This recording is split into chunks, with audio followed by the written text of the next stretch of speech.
listening to PetLifeRadio.com.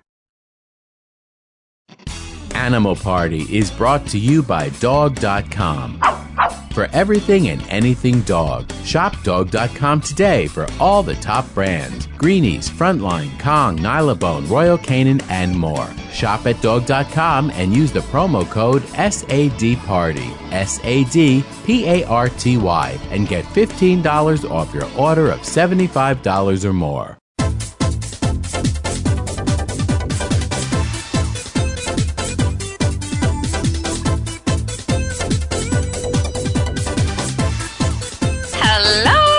Welcome to Animal Party with me, your host, Deborah Wolf. I'm an animal advocate, best-selling author, and I'm the winner of Best Pet Radio in America for this show, a show I did on Animal Party. So you can look it up in the archives if you want to hear the Best Pet Radio show in America from last year. Today we have on the show Marcy Kladnick, and she's from Catalyst for Cats. She's going to be talking about a topic that's a little bit tough. It's animal abuse and cruelty.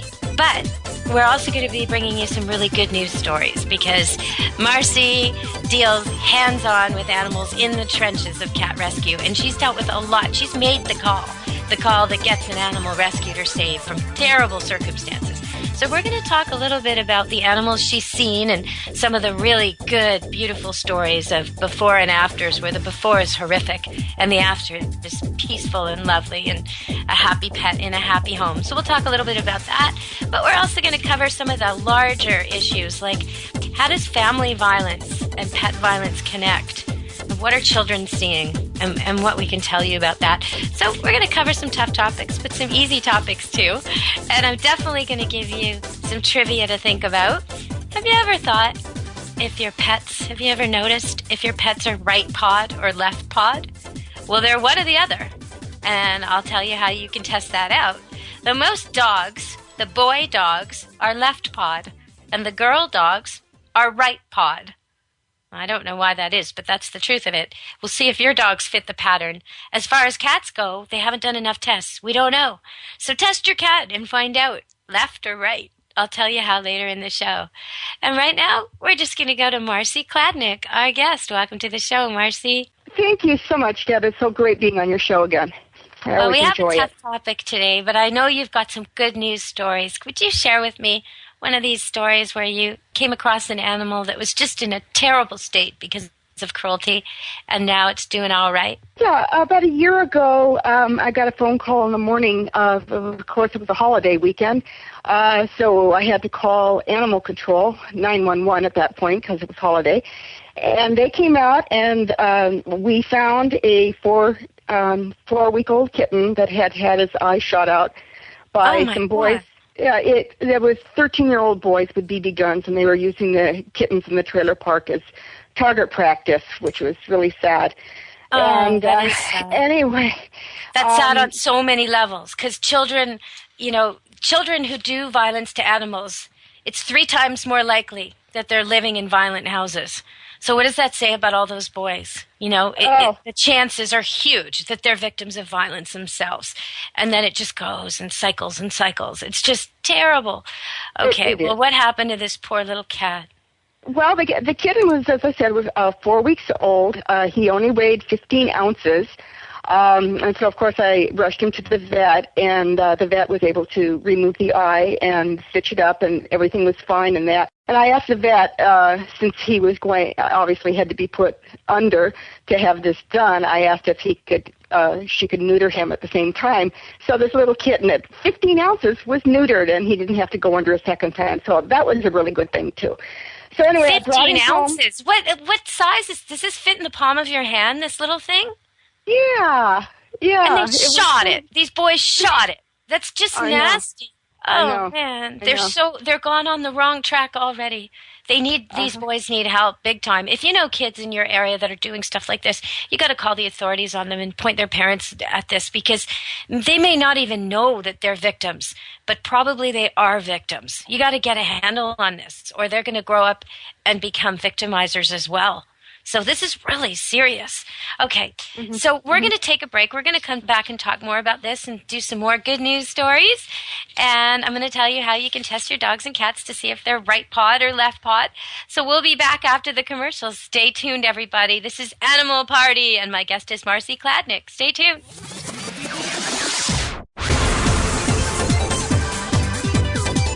Don't go anywhere, because the best is yet to come. Stick around.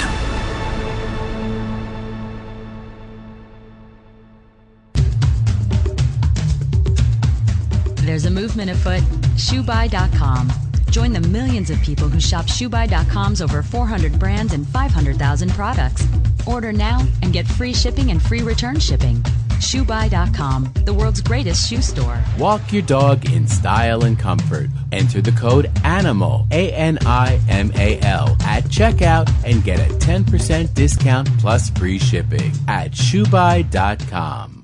Love your pets but wish their medications were a lot less expensive? They are at 1-800-PET-MEDS. You'll not only save on flea and heartworm medications, but on prescriptions for arthritis, incontinence, thyroid, and more. And you get fast service, free shipping, and a 100% satisfaction guarantee. Plus, our licensed pharmacists ensure accuracy, monitor drug interaction, and more. See why over 5 million people have trusted their pet's health to 1-800-PET-MEDS, America's largest pet pharmacy. Call now or order online. Go to petmeds.com/party, PARTY, to get 10% off any order and free shipping on orders of $39 or more. FTD's network of over 40,000 florists around the world have been creating beautiful handcrafted arrangements for 100 years. Each arrangement is delivered the same day and backed by FTD's 7-day satisfaction guarantee. For a century, people have trusted their most important occasions to the flower experts at FTD. Since Pet Life Radio is all about puppy dogs and flowers, our listeners, that's you, can get a 20% discount on your order. Just go to fluorop.com and use the code LUCKYS20 at checkout. FLEUROP.com. Code word LUCKYS and the number 20. Want to know what cats like to eat for breakfast? Mice Krispies, of course.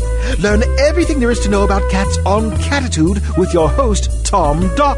Each week, we'll spotlight a cool cat breed, give up-to-date advice on cat health, and check out spiffy new cat products. So curl up on the couch every week for a perfectly enjoyable time on Catitude. Every week on demand, only on PetLifeRadio.com.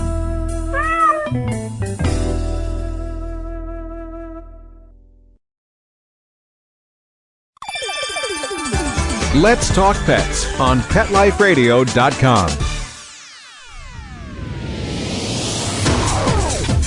You're inside the VIP room with the hottest party in town.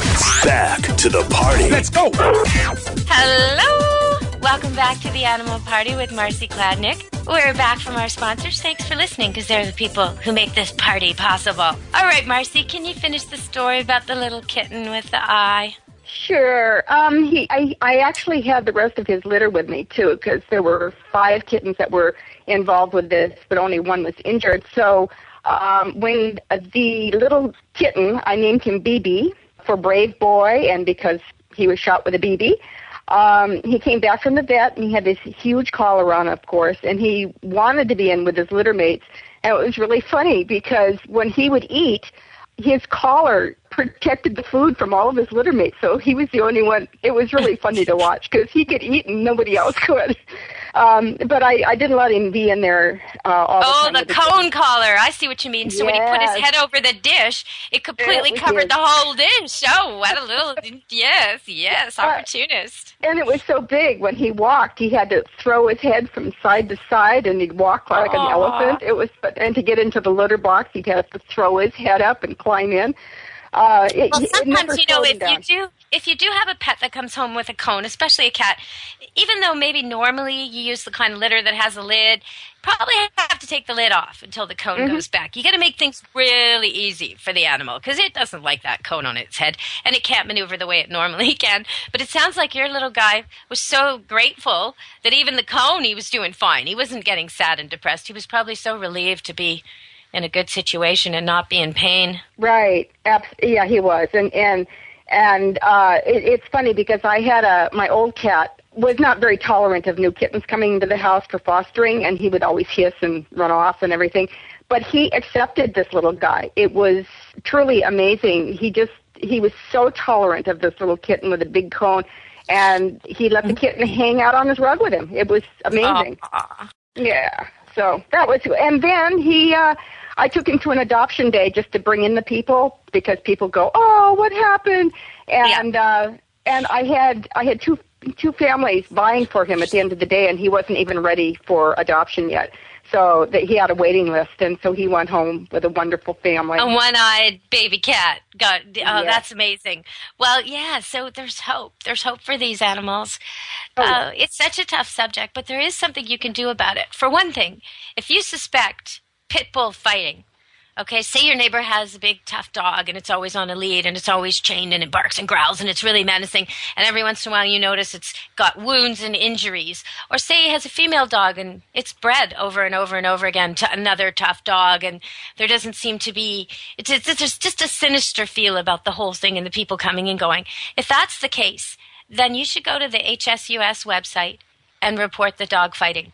Because if your tip leads to an arrest, you're going to save so many dogs. You're going to prevent all kinds of violence within families in front of kids. You're going to help in such a huge way. And you're also going to get $5,000, because that's how important it is right now to have people making the call. And let's talk about that a little, Marcy, because I know you've made the call, sometimes about cats, sometimes about horses. I've actually had to investigate previously, when I did a different kind of work, a dog cruelty call once, and hoarding calls twice. And it's not an easy call to make, but you know what?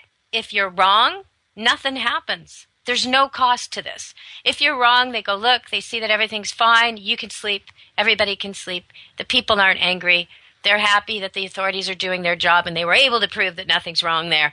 Everybody's okay with that. There's no cost to making the call. But if you don't make the call, what's going on in those houses? And let's talk to Marcy a bit. I know you've made the call, Marcy. Can you tell us a bit about that?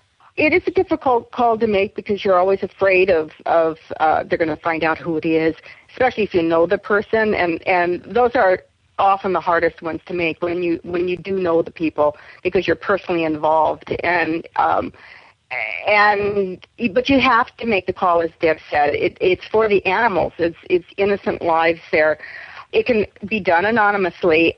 Do call or report to the HSUS, but also make that local call, because the local calls are the ones that are going to actually go out there and investigate immediately, especially because it is a felony in all 50 states. It's a felony. So call 911 and follow up. Call 911 after hours or on the weekends, or if it's an immediate situation of animal abuse. But if it's suspected, or if it's a dog chained or something, call animal control during the day, your local animal control, and then they can get it in, unless it's an immediate thing.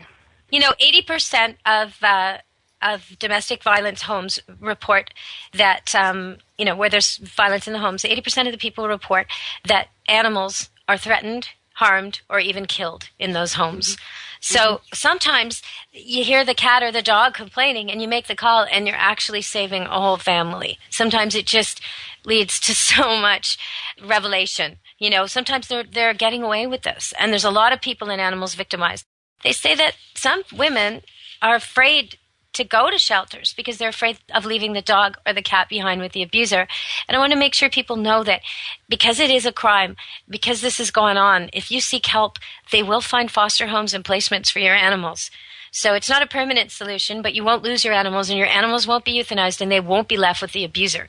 You can go to a shelter and ask for help with your animals. Take them with you. Take them with you when you go. But don't stay with an abuser and keep your kids in that situation because you're afraid of what will happen to the dog or cat.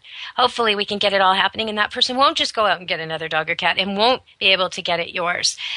What do you think the most common form of abuse would be? I really think it's abandonment of the animal, especially in this economic time now. There are a lot of families that find it difficult to put food on the table for themselves, much less their animals. and they can't find a home for the animal. They don't want to take it to the shelters because they think they're going to be killed, because that's what euthanasia is killing the animals. So they don't want to take it there, and so they think, well, we'll give it a chance and we'll just let it go. We'll take it out in the country, let it go. We'll let it go in the park. And that is actually very, very cruel to the animal, because they are used to shelter and regular meals, their own territory, because even in your house they have a territory, and suddenly they're out and they have no idea where they are and who's there. And the local cats or dogs find them on their territory and they beat them up or run them off. It's just really sad. You know, I've talked about this before. Just because when you pull over and park the car and you look out in a forest or the farmland around the suburbs of your city and you look out and you don't see any animals, it doesn't mean there aren't any animals there. Really. Mm-hmm. There's animals everywhere. It's really dense. And so when you drop your poor kitty who's used to sleeping in your bed out there in the wilderness, or you drop your dog out there, it's in somebody else's turf, and it either has to kill that thing or be killed by that thing fast. Mm-hmm. So that's a pretty serious situation you've just put your little dog or cat in, especially if it's never fought before, or it's never lived in the wild before, or it doesn't even know that this is going to happen to it. You know, a dog might try and befriend a coyote and be lunch for the whole pack. That's the kind of thing that happens. It's true. Even a big dog, it can't fight a pack, and it might not know to take down the first one it sees and make a strong show of aggression, and it might not even know how to do that. If you've got some kind of mutt with a retriever mouth, it's not going to be a good hunter. It's going to die. It's going to get hunted. It's going to be prey. And all of the cats, you know, we think they're such survivalists, and it is true, they are, but without help, they're going to live a lot less. They might get diseases. They might get an infection and die from that. They might get hit by a car, which is a huge threat to them all. Mm-hmm. It's just not fair to put your cat through that. And I'm sure you see cats coming into your feral cat colony all the time that are really pets, but they've just been neglected or abandoned, or there's cruelty and they run away. Yeah, we do see that all the time. That was another really good story, a feel-good story. Actually, it wasn't an abandoned cat, but we had a lot of fires last year in my particular neck of the woods. And during one of the evacuations, a family had to move into a hotel briefly with their cat, and the cat got out and was lost for months. And he actually wandered into one of our feeding sites of our feral colonies. And because we have feeding sites set up, we can monitor the cats that come there, so we know if somebody new comes in. And this particular newbie had a call around, so he obviously belonged to somebody. But it still took months because he was terrified for him to actually approach the feeder. And when she did manage to catch him, she saw his tag on, and so we were able to reunite him with his family. So that turned out to be fantastic. So sometimes abandonment is not on purpose; it's an accident. You know, if you're traveling with your pet, keep them confined in the car because they can't escape, and then it's confined and lock cages so kids can't open them. They can have the best intentions, and a cat can get out at a gas station, or even a dog walking around at a gas station. There's antifreeze puddles on the ground that one lick could kill him. So it's really not the time to be off-leash and fancy-free or letting kids take charge of animals. On a trip, you got to be serious. You got to really watch your rules and have everybody tagged and ID'd and microchipped and tattooed and all this kind of stuff, good-fitting collars and harnesses, and like I said, lock that cage. Don't just use a bag or a purse or something. Oh, he loves his dog, or he loves his cat bed. No. If you're going for a far journey, you need a proper carrier that closes. Okay, so we're going to come back, tell a few more stories. I'm also going to ask you about hoarding, because people see it on TV and they see these people with, 50 cats or more and dogs and feces everywhere and all the problems, and we just think how wrong that is. But we'll talk a little bit about that and how that factors into this whole abuse equation. I'm also going to tell you how you can test your dogs and cats to see if they're left or right pawed. And since I started thinking about this, I've been testing some of my animals, and I've been surprised. One of my cats is left pawed, definitely left pawed. And I thought most cats were right pawed, but I'm wondering what you all find when you test yours. Okay, so we're going to go to the commercial, listen to the sponsors who made this party possible, the people who paid for the lighting and the music and the great hors d'oeuvres and the kitty snacks and doggy snacks. And we'll be back after that with Marcy Kladnick to talk a little bit about hoarding and learn how to test your own dogs at home. Don't leave this party before it's over because the best is yet to come. Only losers leave the party early anyway. Party on. Back in a few.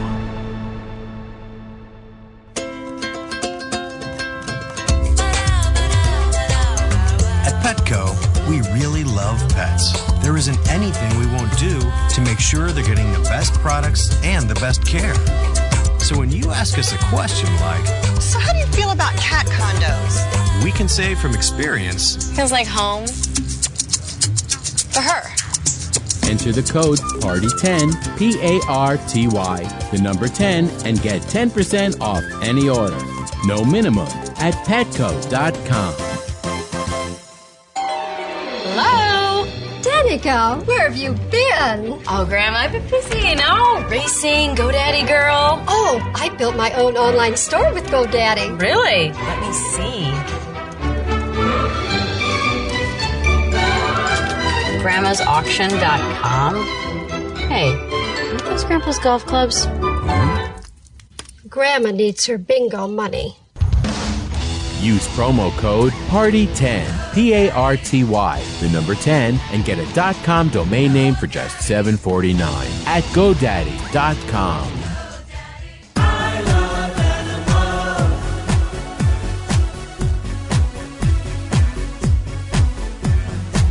If you ask the question, what do I want? What do I need? I'll take affection. I really should mention I need time, I need love, I crave attention. This is me waiting by the door, with shaking tails and happy hearts, and running circles round the floor. That's always when the party starts for me. They are my friends, they are my children, they are the furry.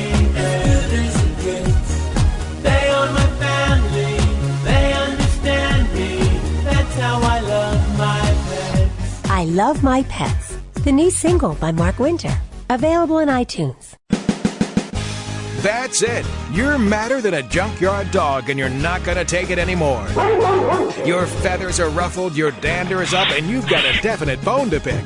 Join us each week on Pet Peeves, the show that lets you dig through the dirt and unleash your passion for pets. Your host, pet expert and award-winning author Amy Shojai will talk about what makes you howl and what hisses you off. Pet Peeves every week on demand, only on PetLifeRadio.com.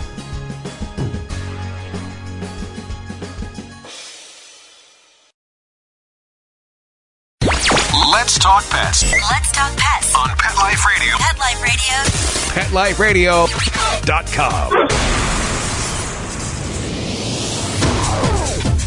You're inside the VIP room. with the hottest party in town. Back to the party. Let's go. Hello! Don't be tardy for this party. Come on back to Animal Party. We're here with Marcy Kladnick from Catalyst for Cats. And she's going to tell us about hoarding, how spay and neuter factors into all of this, and I'm also going to ask her about cat scratch fever. Oh my goodness. Okay, so how does hoarding fit into this? When we turn on the TV and we see those people with way too many cats and dogs, and they've got feces and urine, and they're not taking care of them, and they're not vaccinated, and they're probably not spayed and neutered, what's going on with all that? Those people aren't bad people, are they? No, they're not bad people. It starts out all well-intentioned. It's actually an illness, and they are rescuing cats and dogs as they see it, and they are. They're in many cases they are, but then it just gets out of hand when they end up with dozens and dozens of them in their home. They run out of space. They run out of money to feed them. Vet bills. Sometimes they even start feeding dog food to cats, which is. That's really cruel because there's not enough protein in that, and the cats become ill, blind, all kinds of really bad things.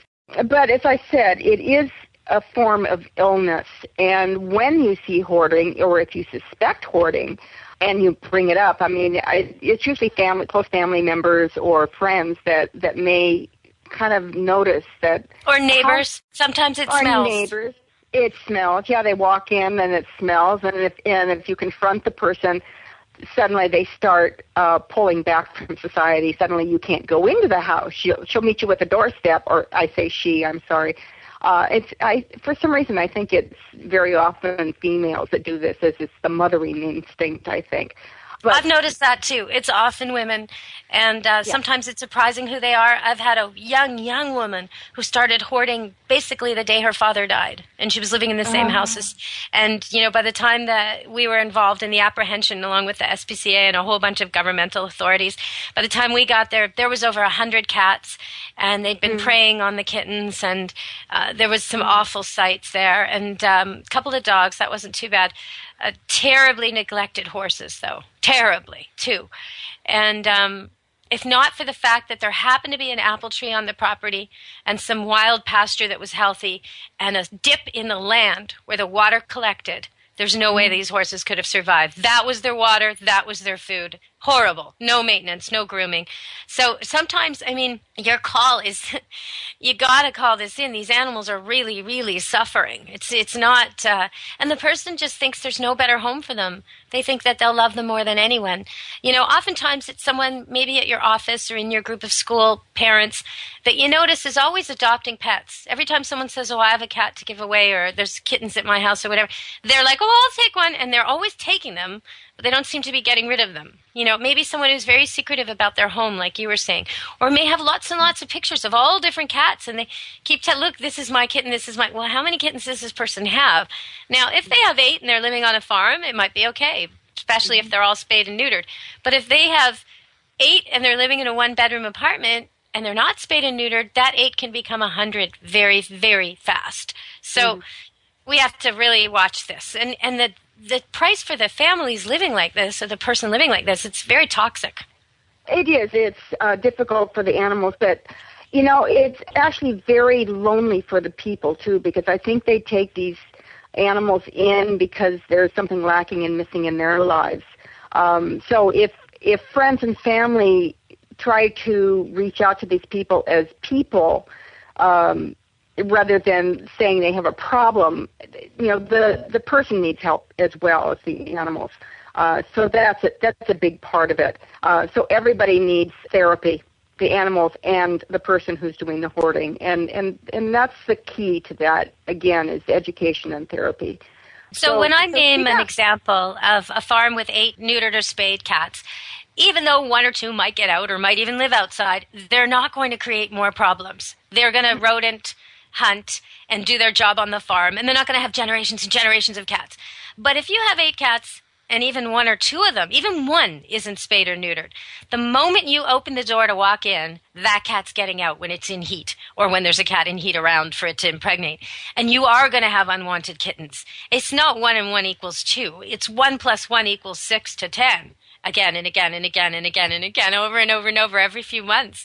So it's extreme numbers. So that's why I think you're trying to say that spay and neuter is part of this picture of abuse, isn't it? The lack of it. Oh, it is. I actually just had a trapping experience 2 weeks ago that all began because the daughter of the caretaker, or of the woman, had given her a cat, a female, unspayed 10 years ago.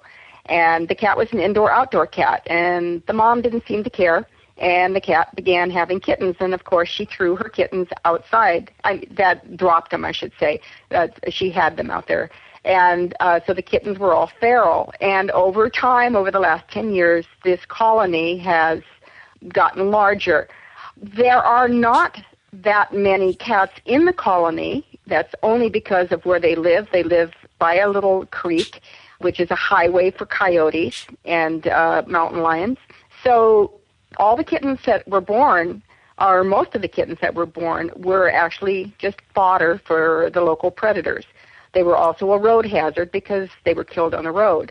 So well, you know what, though, that's just terrible because people might think, well, at least the coyote, it's all in managing itself. But coyote populations are based on food source. So as long as you have these cats there, you're going to get more and more and more coyotes. And that's going to affect everybody. This is not cool. This is not cool. This is a hazard to the whole neighborhood.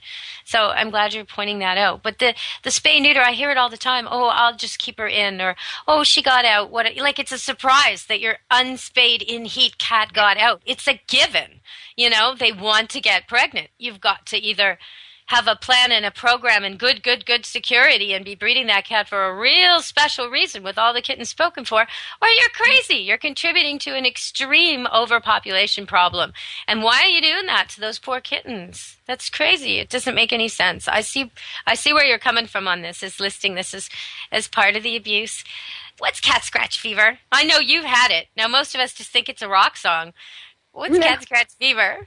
The bacteria that is in a cat's mouth and in the claws, because they use a litter box and kill prey and everything else, is pretty extreme. It's worse than dogs, I believe. And when the cat scratches you, when it or bites you and it breaks your skin, then that bacteria obviously enters your body, and you are now the host. And it is something your hand, or it's very often your hand that is bitten, because that's what you're reaching out for to the cat. And your hand will swell up. You'll get fever, actually. I had a friend whose son was scratched when he was a small child, and it took him over a year to get rid of the symptoms from it. Oh, wow. But this isn't normal. Like when my cat and I are playing and I play too rough and I forget to use a long toy or something and he gets me, or I'm petting him and then he sort of half bites my knuckles. Nothing ever happens. Is that because you're healthy, vaccinated, or is that because I'm lucky, or what's going on? Well, I think your cats are pets, though, too, and so I'm sure they're cleaner than the ones the ferals that are running around. Right. You see this mostly with the ferals, and if you work with wild animals, because that's what they are, you have to be more careful. But you can get it also from pets. So don't play roughly, and teach your children to play nicely with the animals, and don't get them to bite and scratch you. You clip the cat's claws. If the cat does bite you, instead of pulling your hand away, which will rip your skin, push your hand into the bite, and that forces the cat to open its mouth and release. So like a thorn or something. Like, because of the shape, I guess, because the teeth are curved. I see what you mean. It's not like being on a skewer where you would just pull it off, or a nail. It's on something arced and curved, so you have to almost go with the curve. Oh, that's awkward. Right. Like when you take a fish hook out of a fish, I guess. You sort of go in and then out. Okay, right. I get that. The same shape, really. The hook and the tooth are the same. A cat also is used to the prey pulling away from it, so it bites down harder. So if you try to pull your hand out, it'll want to bite down. If you push into it, it wants to release. So it's just, I don't know. Okay, I get what you're saying. It's instinctive for it, too. Is there something important you'd like to tell everybody before we turn this party over and let them know how to test for right and left pod? Yeah, I think that we should touch on education, because education, I think, is the key to stopping abuse, and and education begins with the children. I happen to have run across an article that was in last month's Cat Fancy about a new program that a woman, she's Dr. Christina Risley Curtis at the Arizona State University, and she started a program, Children and Animals Together, or with the acronym CAT, in the early 2008. And she takes these young children, usually boys, between the ages of 6 and 17, and she takes them into animal shelters and has them actually do hands-on and listen to animals with hearts with a stethoscope. They're trying to instill the reverence for life with this procedure, and it's working. It's really working, because if you do hands-on, you suddenly realize that you have a living being here in your hands, and it's not something to be played with or abused. Well, you know what? It makes me think of the prisoner programs where the prisoners get as much as the dogs get out of it when they assign seeing eye dogs or other dogs that need advanced training to live in prisons for the beginning of their first year of training. It's good for everybody. Win-win all around, you know? And of course, those are the prisoners specially picked for this, and they have to show nonviolent behavior in order to earn that privilege. But still, the tremendous benefits it has to everybody participating. So I could see how that would work. And you know, when they look at the stats and they look at battered women in Wisconsin, 60% of the time they say animals are involved in the abusive situation. Animals are victimized, and in those situations, 75% of those, the animals are harmed in front of children. And so you get how this is perpetuating. And it's not, the child may not act out against an animal. The child may act out against himself or another child, or there's all kinds of ways violence seeps out and continues and finds a way. But I just want to alert everybody to this, that, you know, the HSUS, Humane Society of the United States, is giving out the $5,000 reward for pit bulls. The American SPCA is trying to get everybody on board. They've got tremendous stuff on their website. How you can see if there's a problem with your kid. How you can see if there's a problem with your neighbor. What you should do. How you can do it without being in any way in trouble. If they're okay, then nobody's going to persecute them. So, but if they're not okay, then you're helping the victims in that household. So it's really, really important we all make the call. I think that's the most important thing the SPCA wants you to know, is make the call. And I think Marcy would add to that, follow up on the call, right? Yes, do follow up on the call and start your own groups locally. I mean, there's nothing wrong with that. Start petitions if you see anything. Education. In this article, they do mention that in New York and Massachusetts, that students are now required by law to have at least one classroom session on humane education, and I think that would be fantastic to go before your local school boards and ask to have that as part of the curriculum in the grade school. I and think for that most would people, really help. if you have pets, model what you want. Show your kids that you never hit pets, that you're never harsh with them, that you're consistent with them and kind with them, that you worry about their food and water and shelter and shade all the time, that when they're ill or sick, you take them to the vet, that you only get enough pets so you can always afford their care. This is the kind of thing you're modeling. And then, you know, take them once in a while with you to the vet. Do things like that. Go to a pet store and visit. Look at the cats up for adoption who need homes. Talk about that. Like, keep it as part of their education. This is one of the ways where it's so easy to get a kid who doesn't want to read, or a kid who doesn't want to do math. Count the cats in the cages at the SPCA. I mean, there's so many ways, because kids love animals. They connect. And the kids who are acting out and not properly with animals need this even more. If you don't have animals in your home, you need to get them out and interacting in positive, supervised, controlled ways with animals, because you want them on the right path. You don't want them leaning down that fork in the road. And this is often the first sign they're going in the way of violence. So I hear you're being called away by a dog, cat lady. How's that happening in your home? What kind of dog is that? Oh, I have a Scottish Terrier who is, she's my advanced warning system. But she's also persecuted Scottish Terrier with a big bubble above her head that says, "I am not a cat." No, she is an absolute fantastic foster kitten whisperer, let's call her that. She just takes in the feral kittens and she teaches them that it's okay. Dogs don't hurt her, and they just adore her. It is the funniest thing to watch her play with them. Well, everybody, if you want to know more about Marcy, you can listen to the show we did back in the archives. It's nominated this year. We've already won the Award of Excellence in the Cat Writers Competition for Best Cat Radio in America. So we won that with that show, with me and Marcy, back on Animal Party.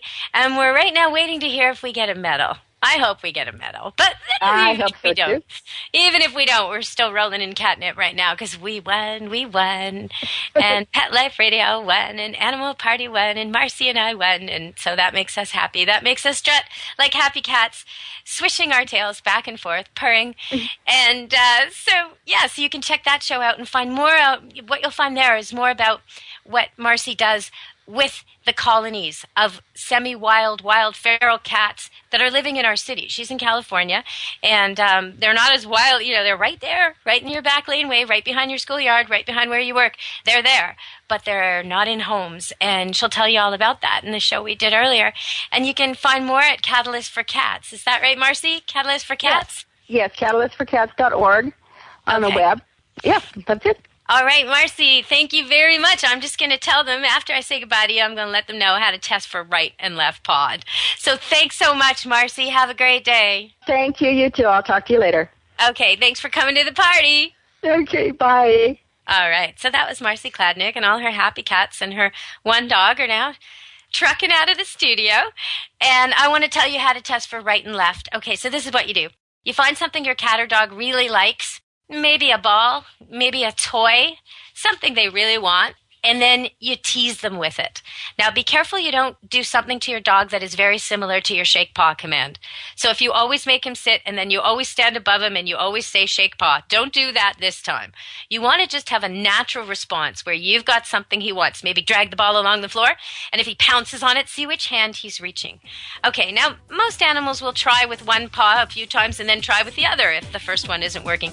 But you'll be able to keep a tally. If 8 out of 10 times your dog uses its right paw, or 8 out of 10 times your cat uses its left paw, then you know, my cat's left-handed, my dog's right-handed. And as I was saying before, most dogs are left-pawed if they're boys, and most dogs that are female are right-pawed. I don't know why that is.